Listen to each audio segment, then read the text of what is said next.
Hi everyone, my name is Melissa and I am the Public Outreach Coordinator for the Greene County Record Center and Archives. And with me is Elise, she's our camera person today. Hi everybody! So today we're just going to give you a tour of the archives, our reading room in particular.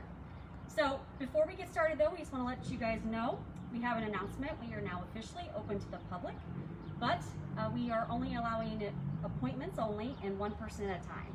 So give us a call if you'd like to make an appointment and we'll get that on the schedule for you. So I want you to come on into the archives.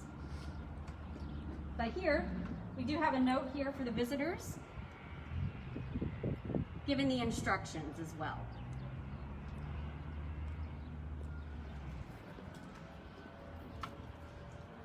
So when you come on in, you'll be asked to stop here and write in your name, and Joan will get your information and we'll get you all checked in.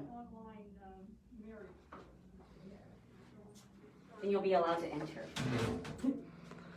Thank you. All right, so welcome to the reading room of the archives. What was that last name? So you'll see around the walls, we do have some of our artifacts from Greene County.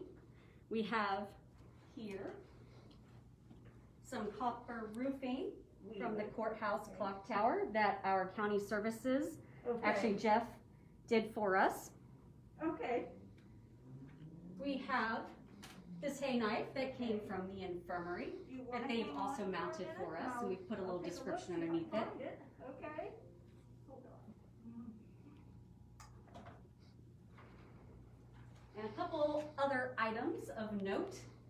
Up here, we have a screen that we believe came from a resident of the infirmary or the Greenwood Manor. And one that everyone comments on are our stained glass windows, which came out of the children's home, which was demolished in 2012. So those are some of the artifacts you would see here. And also, we would like to point out that we do have a new exhibit that Elise put together for us called Votes for Women, Greene County Suffragist and the 19th Amendment. And you can also find this on our Flickr page. So Elise is panning over there now for you. She did a really nice job, so you guys should go take a look on our Flickr page. I'll make sure that that is up for you today if you have not seen the link yet. And it's also over here in this exhibit case as well.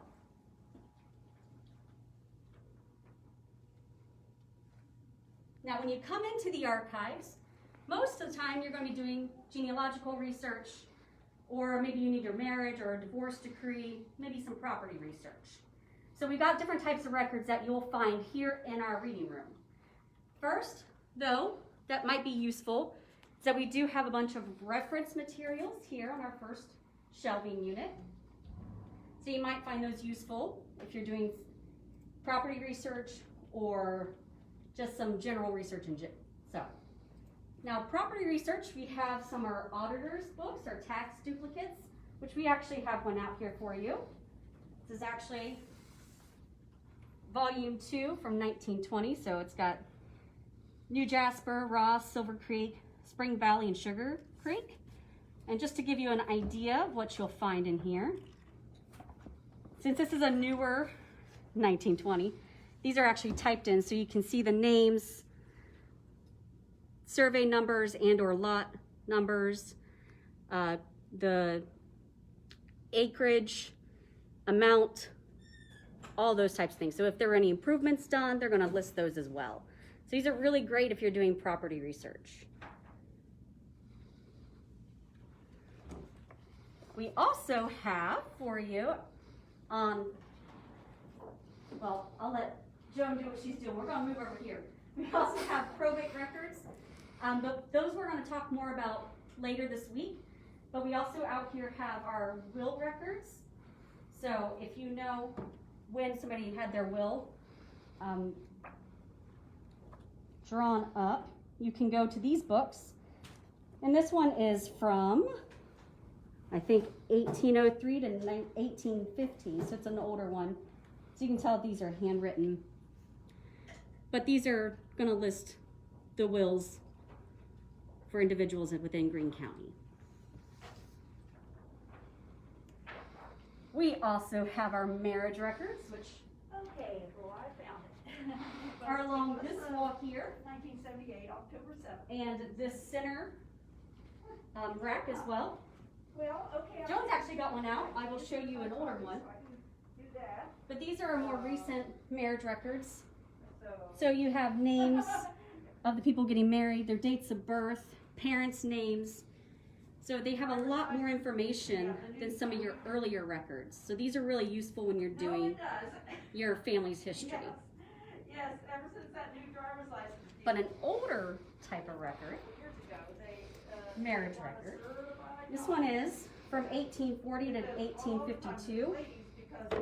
And you'll notice these are quite different. Whereas they only tell you the names, the date of marriage, and who married them. So you're not gonna get nearly as much information with these early records. So that's something to keep in mind as you're doing your family research.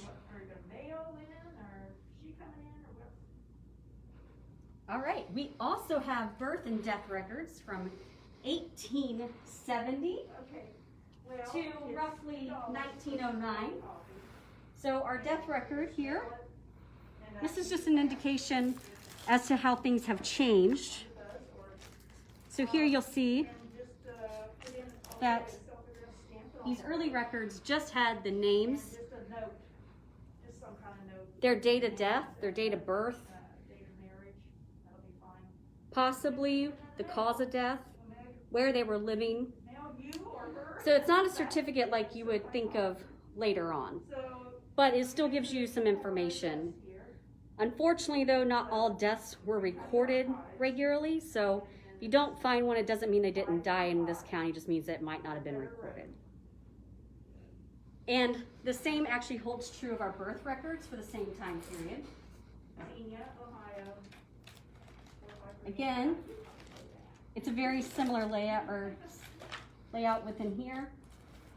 You're going to have date, names, place of birth, sex, location, parents' names, and if there are any kind of remarks, they'll have those listed as well.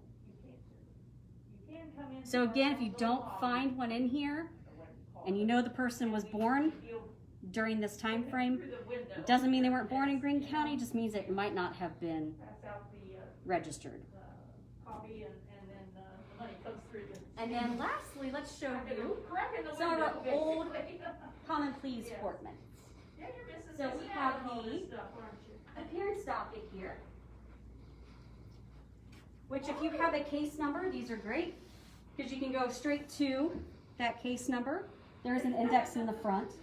But if you know where you need to go, you can go straight to that case number. And it will tell you everything that happened within that case in the journal and page number where you can find those entries. So for this one, it is, let's see. So then you could go, let's say that this is the same journal number. Let's see here. Journal, I have journal 60 out. So 60, page 72, we can find that final entry for that one, if we were to go here. Well, there is So, one more door 70. beyond this, but we're beyond job and family services, you know. So then we just We're the found only ones- that we're the only entry, ones which out here that there's not a have whole lot on there, but Middle awning sort of thing that's over the just wall. saying that the case was dismissed. White sign and it says Greene County Archives. So those are some good records We're the only ones. to use if you're just trying to find out a little bit about a particular court case, or, All right. and these are civil and criminal that can be mixed in, Okay, all right. and state records. Bye-bye. And those are the main records we have in our reading room. We do have a Scan Pro that is used for volunteers and any visitors. So if there is something that we have that is on microfiche or microfilm, we do have this for use. And if you have any questions, or you want to schedule an appointment to come in and see us, you can call us at 937-562-6487. Hope you guys enjoyed our tour today, and we'll see you tomorrow.